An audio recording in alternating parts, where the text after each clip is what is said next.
Сәлеметсіздер ма, құрметті студенттер? Менің аты жөнім Табудзинова Аяулы Маликовна. Мен сіздерге ежелгі Қазақстан тарихы пәнінен Қазақстан территориясындағы ғұндар миграциясының кезеңдері атты дәріспен таныстырамын. Дәрістің негізгі сұрақтары: Синью туралы Қытай деректеріндегі мәліметтер, археологиялық ескерткіштерін зерттеу, ғұндардың этникалық тарихы, шаруашылығы, көшпелі тұрмыс салты, қоғамның құрылысы мен саяси қатынастары, әскери процестарлық жүйе, ғұндардың материалдық және рухани мәдениеті. Дәрістің мақсаты: ғұндардың қалыптасу тарихын білу, көші-қон кезеңдерімен танысу, билік жүйесін және мәдениетін меңгеру. Ғұндар туралы алғашқы Қытай деректерінде Қытай тарихының атасы Сыма Цянның тарихи жазбалары Шидзи атты еңбегінде ғұндарға екі тарауы арналып жазылған болатын. Ол Синью туралы хикаялар және Давань туралы хикаялар. Сол хикаяларда ғұндардың тұрмыс салты, шаруашылығы және де әскери жорықтарында қолданылған негізгі қару-жарақтары туралы мәліметтер жазылған. Келесі еңбек Баньгудың ежелгі хан тарихы шығармасында қаңлылар, үйсіндер, ғұндар туралы мәліметтерді кездестіреміз. Қытай деректемелерін зерттеп, орыс тіліне аударған алғашқы орыс ғалымы Печорин Никита Яковлевич. Ол 1807-1821 жылдар аралығында Пекинде православия дінінің миссионерлік қызметін атқара жүріп, негізгі тарихи жазбаларымен таныса отырып, соның нәтижесінде 1851 жылы Орталық Азиядағы ежелгі халықтар туралы мәліметтер жинағын орыс тілінде аударып, еңбегін жазады. Қытай деректемелерін зерттеген басқа орыс ғалымдары Таскин Всеволод Сергеевич, Гумилев Лев Николаевичтың да еңбектері зор. Ғұн тайпасының археологиялық ескерткіштерін зерттеу жұмыстарына бір ғасыр бойы Орталық Азия мен Батыс Европадағы ондаған ғалымдар қатысты. Соның нәтижесінде 100-ден астам Бурятия жерінде обалар табылды.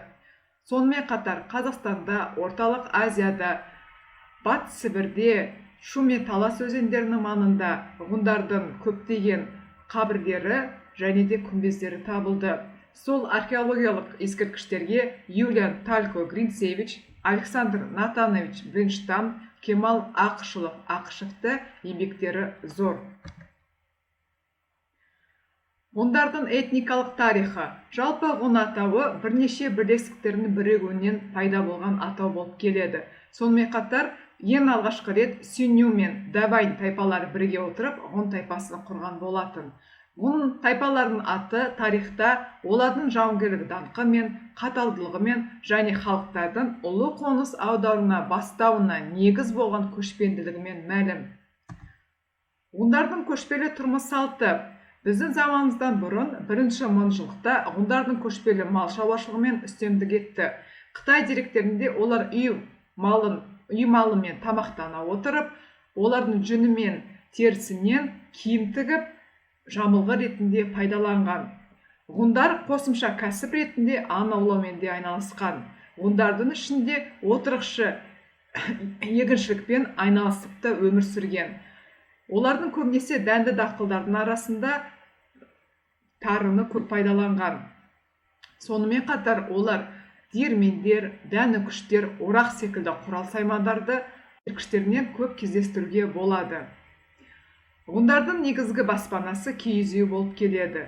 Ғұн қоғамында сауда қатынасы, темірден жасалған бұйымдардың, тері өңдеудің және де кен өріс ала отырып, қол өнердің пайда болу өркениеттің қозғаушы күші еді.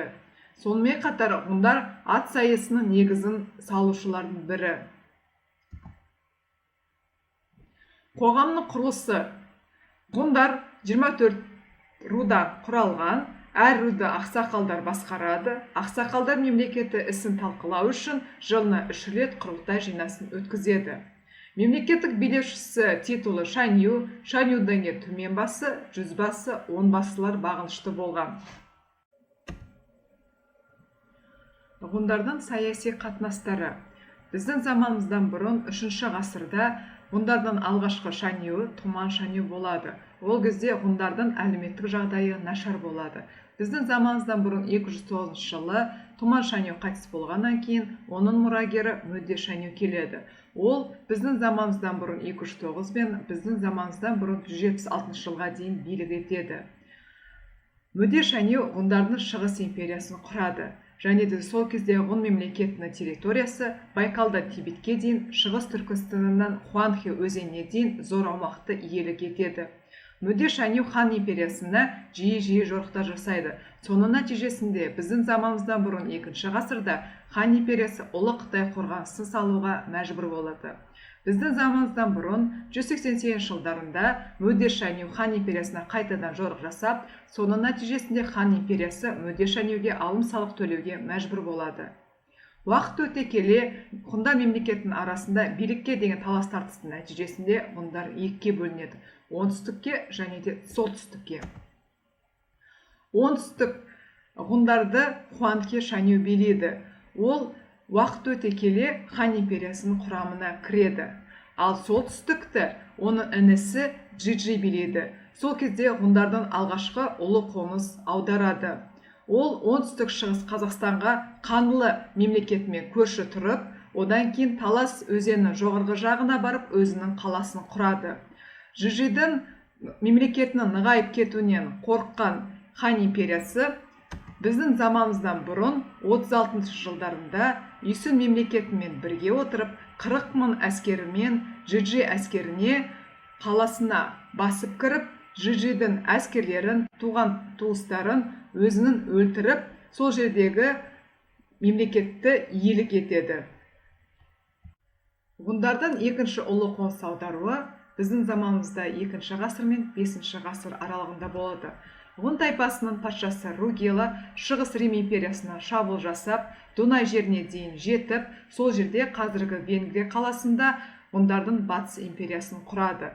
Ол 433 жылы қайтыс болғаннан кейін оның немересі Еділ патша болады. Еділдің екінші атауы Атила. Атила 434 пен 453 жылдарында Батыс ғұн империясында билік етеді. 451 жылы Атила 100 000 әскерімен Батыс Рим империясына қарсы шайқасқа шығады. Бұл шайқаста Галлиядағы Орлеан қаласының түбінде ғұндар мен римдіктердің арасында бір тәуліктен астам уақытқа созылған атақты Каталон шайқасы болады. Соғыстың нәтижесінде ғұндар римдіктерді жеңіп, сол жерді иелік етеді.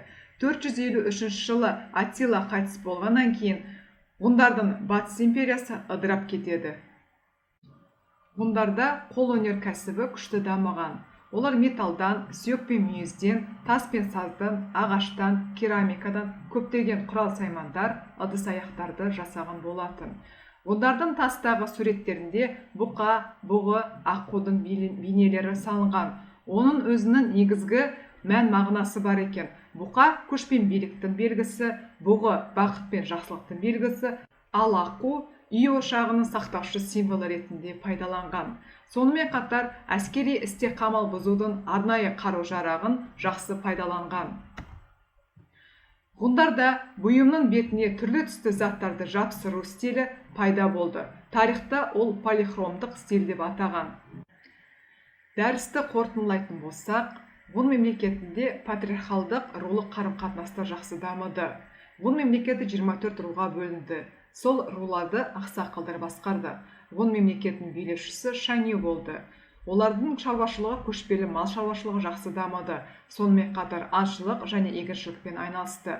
Жеке меншіктің пайда болды. Алым салықты енгізіп отырды. Жазу мен сызу таралды. Назарларыңызға рахмет. Сау болыңыздар.